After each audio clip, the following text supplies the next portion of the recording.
The girl wanted to make things difficult for her sister-in-law who came from the countryside. She deliberately made her, who couldn't read, order the dishes. She wanted to embarrass her in front of everyone. But what she never expected was this country sister-in-law not only recognized every word on the menu, she could even communicate fluently with the foreign language-speaking chef. This instantly stunned everyone present, because this was the 1980s. Back then, barely anyone knew a foreign language. How could a village-raised, illiterate woman possibly know one? It turned out Bella had originally been a highly educated CEO. She was fluent in multiple languages, and she was skilled in business. In 2025, she even took her company public, but due to an elevator malfunction, Bella unexpectedly transmigrated into a rural woman from decades earlier. The original woman was also named Bella. The Bella of the 1980s was devastated after her husband died, so she killed herself, and the modern Bella's soul entered her body. Right after transmigrating, Bella thought she was just drunk.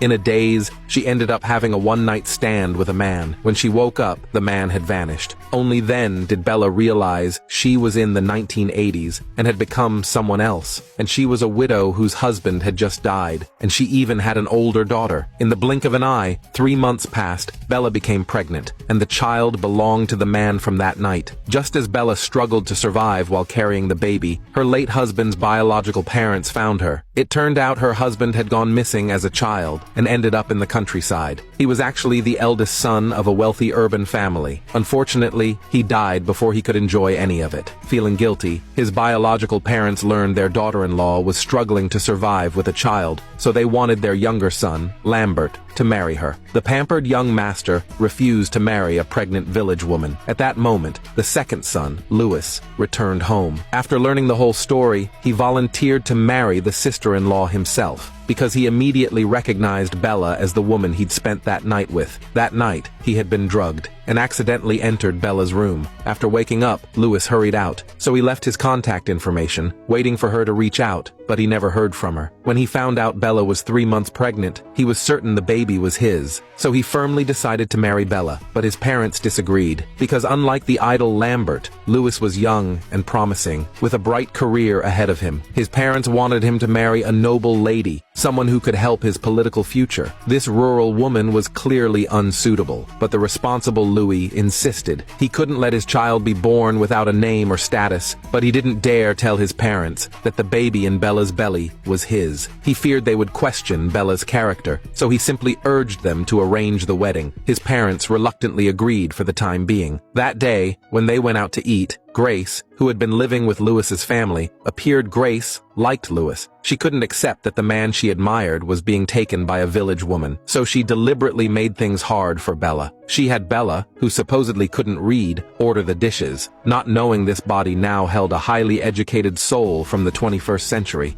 So everyone watched in shock as Bella ordered fluently and spoke confidently in a foreign language. Bella even reminded the server to consider the tastes of the elderly and children. Her performance pleased Louis's parents greatly, so they quickly finalized the wedding date. On the day of the wedding, Grace couldn't hold back anymore. She pulled Louis aside and confessed her feelings, but Louis only saw her as a sister. He didn't like her that way at all. Right then, the bride Bella appeared wearing a vintage wedding dress, beautiful and elegant. All the guests were amazed by her, but Grace believed beauty alone was useless. Louis's grandfather was a very strict old man. He surely wouldn't approve of a village woman. But to Grace's shock, Bella behaved like a true socialite throughout the ceremony. Even the picky grandfather was pleased. At that moment, a guest speaking a rare language arrived. Everyone wanted Louis to handle it, but Louis insisted Bella greet the guest. Hoping she would embarrass herself by not understanding, Bella walked out fearlessly, because she truly was fluent in many languages. As the guest rattled on, not a single guest understood. Grace looked smug, but the next second, Bella began speaking with him fluently. He was speaking Portuguese. Bella not only conversed with him, she even solved the issue he came with. Bella received praise from all relatives and friends. Louis and his parents were proud of her. Grace was jealous, but helpless. The wedding ended perfectly. That night, Grace came to Bella again, her tone unfriendly, hinting that since Bella was pregnant, she shouldn't consummate the marriage. Bella looked at this bratty girl, not feeling angry at all. She didn't plan to consummate with a man she barely knew anyway, but she wanted to tease her, so she deliberately provoked Grace,